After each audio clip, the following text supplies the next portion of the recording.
hello again to EMRS TV. I'm happy to have here Professor Flavio De Souza from the Universidade Federal do ABC from Brazil. So you've come a long way. Thanks for being here with us. Well, you are from Brazil, so it's a very international conference, bringing together scientists from all over the world. So do you have any highlights that you get to experience so far, or anything that you're looking for at this conference? Yeah, well, first of all, thank you for having me here. And it's a great pleasure for me to be here in this conference as well. As I'm one of the co-organizers of Symposium A, is the latest advances on solar fuels. And then this is my field of work as well, and then I'm very excited to come here.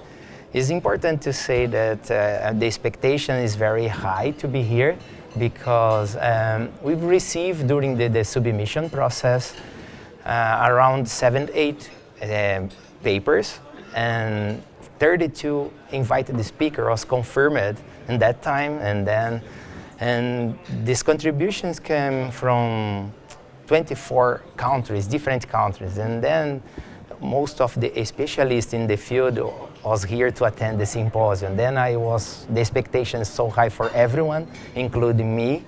Then yeah, it'll be interesting to be here during this week, sharing and discussing about the science and this important field that is solar fuel. So you are one of the co-organizers of the symposium, but are you a regular visitor of EMRS, or what is your motivation also to participate in this conference? Usually I like the conference that make this multidisciplinary conference, let's say like that, because I think that the most important for progress in science and industry as well is to put different minds together.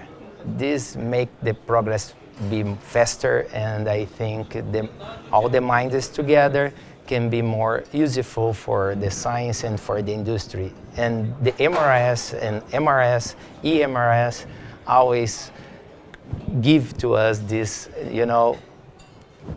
plenty of room for discussion. Discussion and people from different, with different skills and formation and background. As we say, I'm a physicist, and our symposium has material scientists and chemists, and I think this is very important for the science to progress in the science. I think because this usually I like to attend the EMRS meetings. Not only here, but around the world. And what are your, when you mentioned photovoltaics or solar energy, so is this also one of the biggest trends you see here, or what are some of the other trends that you experience? Nowadays, I think we do have different hot topics, let's say like that.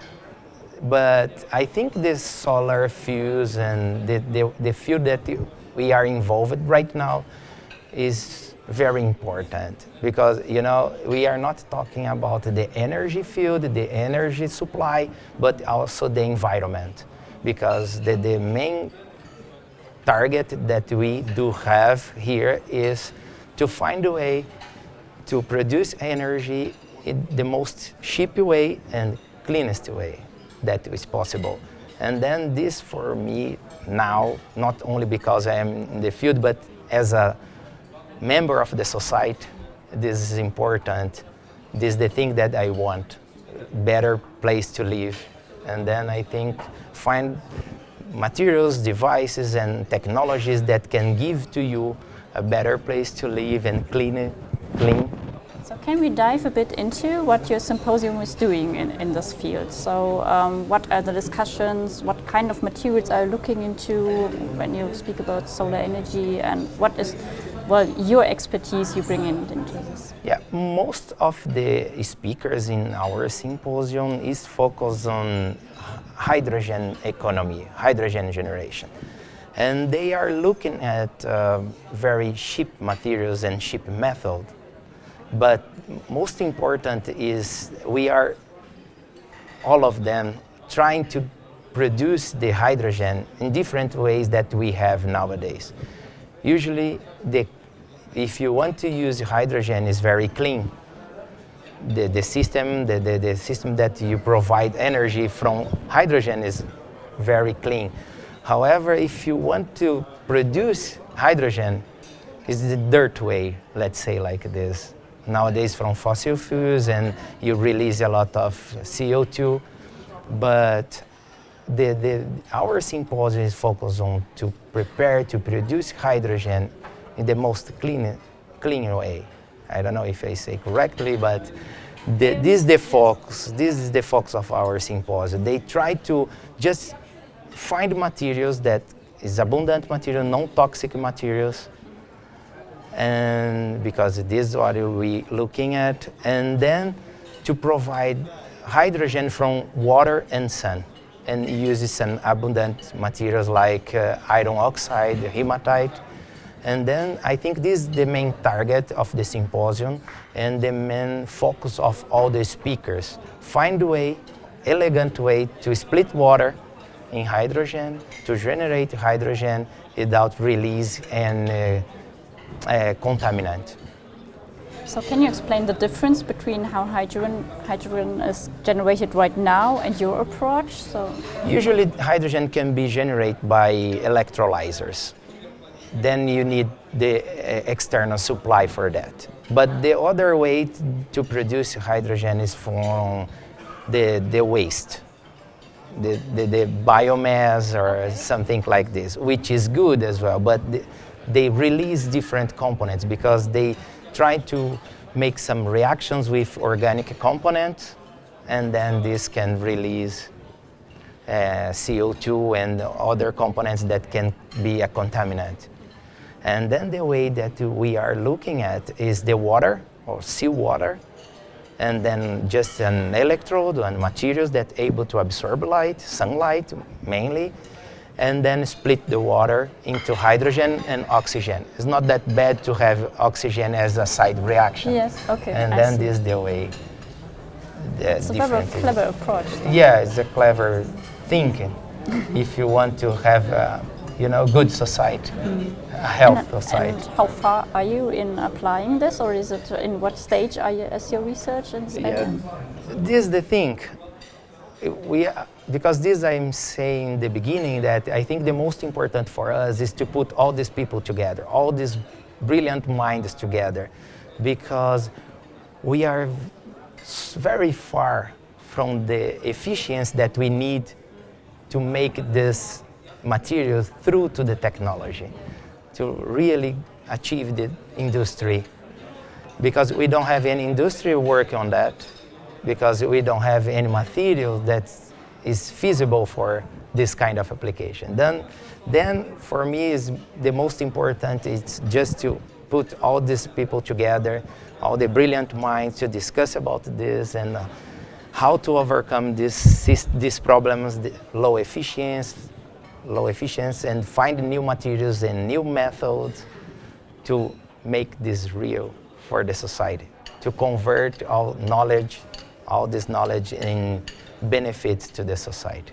We don't have yet any company, or we don't have any material that has efficiency enough to achieve this point. I think this is the challenge for us. So, and you said that you would try to use solar energy for the electrolysis. Is that correct? Yeah. Yeah. So one of the elements used basically until now is silicon, which is in the solar panels, and we are also working on recycling and regaining those scarce materials, because sometimes you don't have endless resources. So do you also work in that field, or what is your approach on that? Do you think photovoltaics is the future somehow, or what is your vision on that? I don't think if I catch the question, but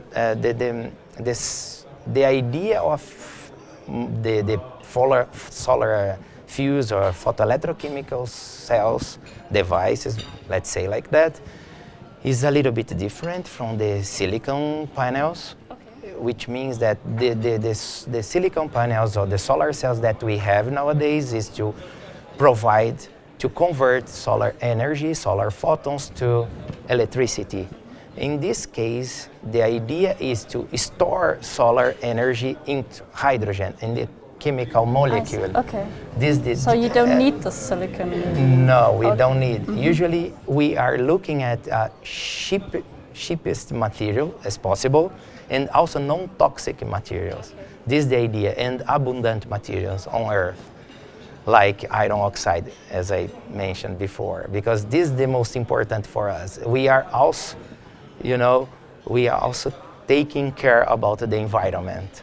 We are looking at the environment as the same point we are looking at the clean process to provide energy or solar fuel. This is the idea. And do you think this is something which is more and more important also in materials research, to think about like sustainable energy, sustainable materials, thinking of the environment? Yeah, this is the main target in this kind of stuff, let's say.